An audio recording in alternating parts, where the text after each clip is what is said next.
Bismillahirrahmanirrahim. Assalamualaikum warahmatullahi wabarakatuh. Saya Siti Zahra Medina Salsabila dari kelas 3C Pendidikan Matematika akan menjelaskan materi tentang sel elektrokimia untuk memenuhi tugas dari mata kuliah kimia dasar. Jadi materi yang saya ambil yaitu sel elektrokimia. Nah, apa sih elektrokimia itu? Elektrokimia adalah salah satu cabang ilmu kimia yang mempelajari peristiwa yang berhubungan dengan listrik dan aliran elektron dalam arti reaksi kimia. Jadi elektrokimia ini berhubungan dengan listrik ya. Ilmu ini memiliki sangat banyak manfaat dalam kehidupan. Sebagai contohnya nih adalah prinsip yang diterapkan dalam semua jenis baterai yang digunakan oleh manusia, yaitu pada smartphone, pada laptop, dan lain-lain. Sedangkan definisi dari si elektrokimia itu adalah serangkaian pemisahan muatan yang terjadi dalam media cair seperti larutan. Nah, pemisahan larutan homogen dengan elektrokimia menerapkan prinsip dari reaksi oksidasi dan reaksi reduksi, di mana salah satu zat yang dipisahkan nantinya akan mengalami pengendapan menjadi bentuk padatan sehingga dapat dipisahkan dari larutannya. Jadi memisahkan ya antara bentuk padatan dari larutannya. Kemudian dalam elektrokimia juga melibatkan dua buah elektroda penghantar, yaitu anoda dan katoda.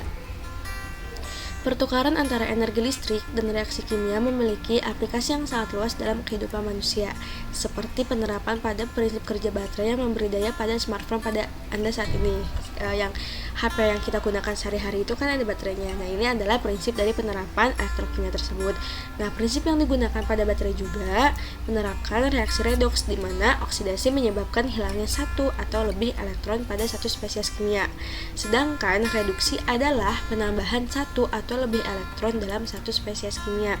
Nah, itu perbedaan dari reaksi redoks, oksidasi, dan reduksi ya. Kemudian ketika reaksi oksidasi dan reduksi dipasangkan bersama dalam suatu reaksi redoks, maka elektronnya dapat mengalir dari spesies teroksidasi ke spesies terreduksi. Aliran elektron tersebut dapat secara spontan dihasilkan oleh reaksi dan menyebabkan energi listrik dalam satu sel. Makanya lah terjadi prinsip kerja baterai tersebut. Nah, hal itulah yang dimanfaatkan pada prinsip kerja baterai yang Anda gunakan hingga saat ini. Itu adalah penjelasan lebih detailnya tentang elektrokimianya. Kemudian selanjutnya, elektrokimia juga memiliki jenisnya atau macamnya. Di sini ada dua macam, yaitu yang pertama ada sel volta dan yang kedua yaitu ada sel elektrolisis. Nah, sel volta ini dalam pengertiannya adalah sel elektrokimia yang di dalamnya terjadi reaksi kimia yang menghasilkan energi listrik proporsional. Jadi dia akan menghasilkan energi listrik. Sedangkan untuk sel elektrolisis adalah yang mendorong terjadinya reaksi kimia dengan adanya aliran listrik di dalamnya. Jadi mereka berbanding terbalik ya. Seperti itu. Selanjutnya, yang pertama yang akan dibahas yaitu sel volta. Ini di sini terdapat gambaran dari sel volta. Akan dijelaskan ya. Yang pertama, ini ada voltmeter. Voltmeter yaitu komponen yang berfungsi menentukan besar potensial listrik atau tegangan listrik yang dihasilkan. Jadi nanti akan ketahuan berapa besarnya potensial listrik. Kemudian selanjutnya yaitu ada jembatan garam. Nah, apa sih jembatan garam itu? Yaitu komponen yang berfungsi untuk menjaga kenetralan muatan listrik pada larutan. Jembatan garam terdiri dari senyawa Na2SO4. Jadi dia yang akan menjaga kenetralan. Kemudian selanjutnya ada anoda. Anoda atau elektroda negatif. Ini ya, bisa dilihat yaitu tempat terjadinya reaksi oksidasi atau oksidasi di sel volta adalah pelepasan elektron. Logam yang dipakai pada anoda di gambar ini yaitu Zn atau Seng. Selanjutnya yang terakhir di sini ada katoda atau di sel volta yaitu elektroda positif. Nah, di sini adalah tempat terjadinya reaksi reduksi atau penangkapan elektron. Kemudian logam yang dipakainya yaitu adalah Cu, tembaga. Nah, ini seperti itu untuk gambaran sel volta. Kemudian ada reaksi yang terjadi dalam sel volta yaitu ini reaksinya. Karena dalam anoda yang dipakai adalah Zn atau Seng, maka reaksi yang terjadinya adalah seperti ini. Kemudian yang di katodanya, karena yang dipakainya adalah Cu, tembaga, maka reaksinya seperti ini. Di anoda di mana dia melakukan pelepasan elektron ya. Sini. Di anoda, kemudian di katoda dia penangkapan elektron, maka gambaran reaksinya adalah seperti ini. yang tadinya Zn, maka menjadi Zn2+, ditambah 2 elektron. Sedangkan yang katode yang tadinya Cu2+, maka dia menangkap elektron menjadi Cu seperti itu. Selanjutnya yaitu diagram sel volta. Reaksi yang terjadi di kedua elektroda dapat dinyatakan dengan diagram sel atau notasi sel. Nah, ini adalah notasi sel. Reaksi oksidasi ditulis di sebelah kiri, sedangkan reduksi ditulis sebelah kanan. Sehingga reaksi sel volta yang tadi yang ada di gambar itu ditulisnya seperti ini.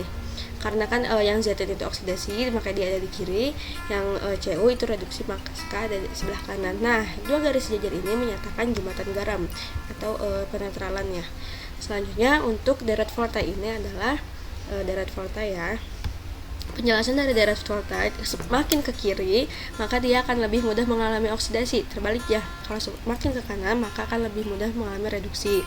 Semakin ke kiri maka dia akan berada di anoda, ke kanan akan ada di katoda. Kemudian semakin ke kiri penentuan notasi selnya dia lebih kecil, sedangkan kalau ke kanan itu lebih besar. Semakin ke kiri redak terkuat, semakin ke kanan oksida terkuat. Itu untuk deret volta. Selanjutnya yaitu ada sel elektrolisis. Nah, ini untuk gambaran dari sel elektrolisis, di mana di sel elektrolisis di anoda yaitu terjadi reaksi oksidasi, kebalikan dari tadi yang sel volta. Kemudian di katoda yaitu terjadi reaksi reduksi. Selanjutnya yaitu adalah hukum Faraday.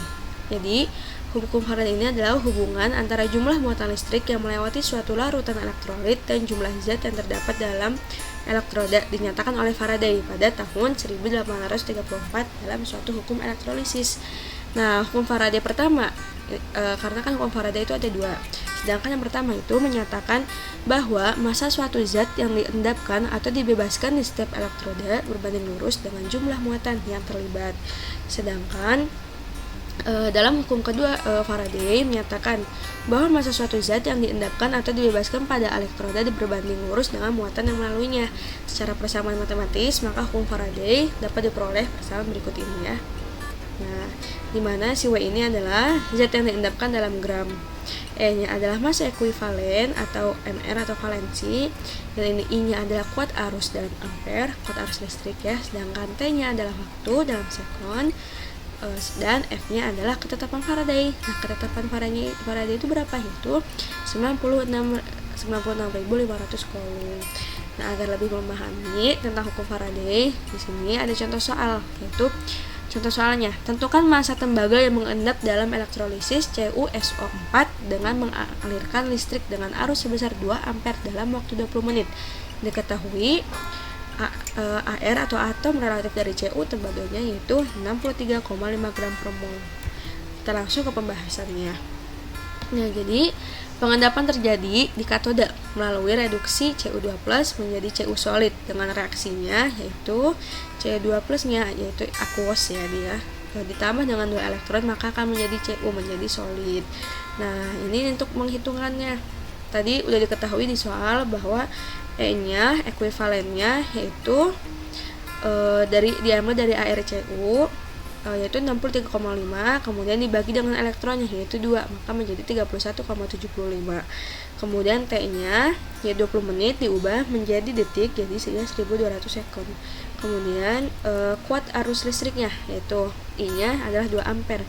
Kita masukkan ke dalam persamaan tersebut yaitu W sama dengan E dikali I kali T per F. E-nya 31,75 dikali 2 dikali 1200 dibagi 96.500, maka hasilnya adalah 0,79 gram. Jadi massa tembaga yang mengendap pada sel elektrolisis tersebut adalah sebesar 0,79 gram. Cukup sekian video tentang penjelasan materi sel elektrokimianya yang dapat saya sampaikan.